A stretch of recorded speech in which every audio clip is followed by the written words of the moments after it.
Hello guys, ఇది Sunday రోజు తీసిన వ్లాగ్. ఫుల్ వ్లాగ్ చూసేయండి. ఎలా ఉందో కామెంట్ చేయండి.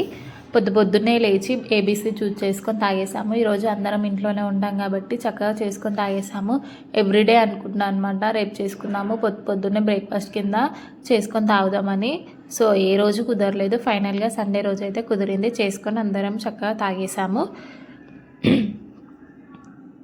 సో లంచ్కి అయితే వెజ్ పులావ్ ప్రిపేర్ చేసామని వెజిటేబుల్స్ అన్నీ కట్ చేసుకొని పెట్టేసుకున్నాను. ఇంట్లో ఉన్న వాటితో ఇలా సింపుల్గా టేస్టీగా చేస్తున్నాను. మీరు కూడా ఇలానే ట్రై చేయండి. టేస్ట్ అయితే చాలా బాగా వస్తుంది. నేనైతే రైస్ కుక్కర్లో చేసుకుంటున్నాను.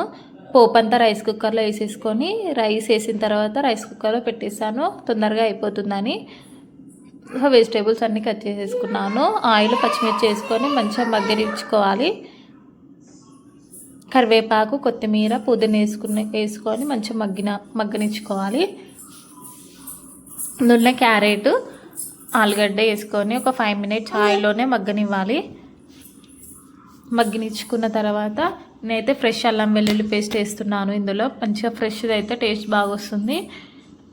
వెజ్ పులావ్లోకి రైతా కానీ, చికెన్ కర్రీ కానీ, పన్నీర్ బటర్ మసాలా, పాలక్ పన్నీర్ ఇలాంటివి ఏవి చేసుకున్నా చాలా బాగుంటుంది.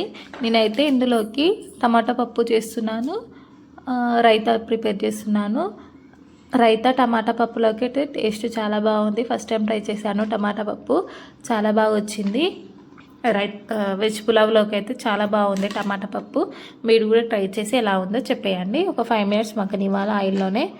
అల్లం వెల్లుల్లి పేస్ట్ అయితే ఫ్రెష్గా దంచుకుంటున్నాను. ఫ్రెష్గా అయితేనే బాగుంటుంది వెజ్ పులావ్లోకి. అల్లం వెల్లుల్లి పేస్ట్ వేసుకొని పచ్చి స్మెల్ వేయేంత వరకు మంచిగా మగ్గనివ్వాలి.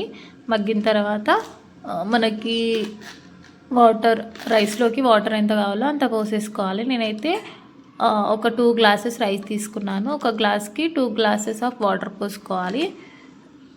మనకి మసాలాలు ఆల్రెడీ వేసేసుకున్నాం కదా, సో ధనియాల పొడి ఒక్కటి వేసేసుకుంటే అయిపోతుంది. సో వాటర్ అయితే పోసేసుకున్నాను.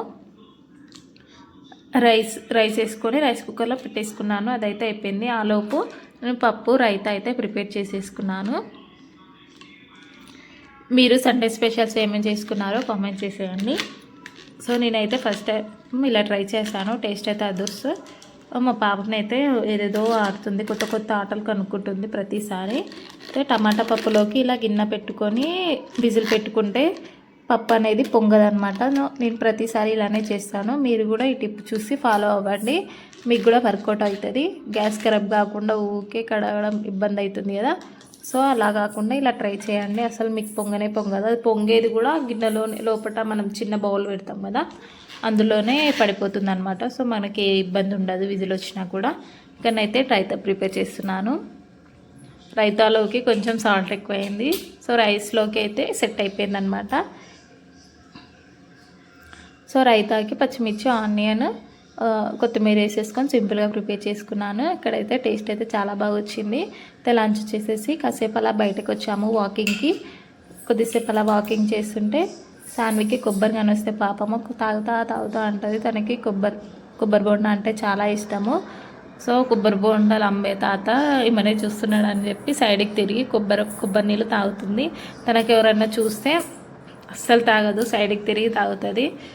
ఎవరు చూడొద్దు అనమాట. తన తినేటప్పుడు కానీ, ఆడుకుంటప్పుడు కానీ, ఏ పని చేసినా కూడా బయట వాళ్ళు చూస్తే చాలా చిగ్గు అవుతుంది. సో అటు తిరిగి ఇటు చూడన్నా కూడా చూస్తలేదు వీడియోకి. అటు తిరిగి మరి తాగేస్తుంది చక్కగా. సో కొబ్బరి నీళ్ళన్నీ తాగేసింది.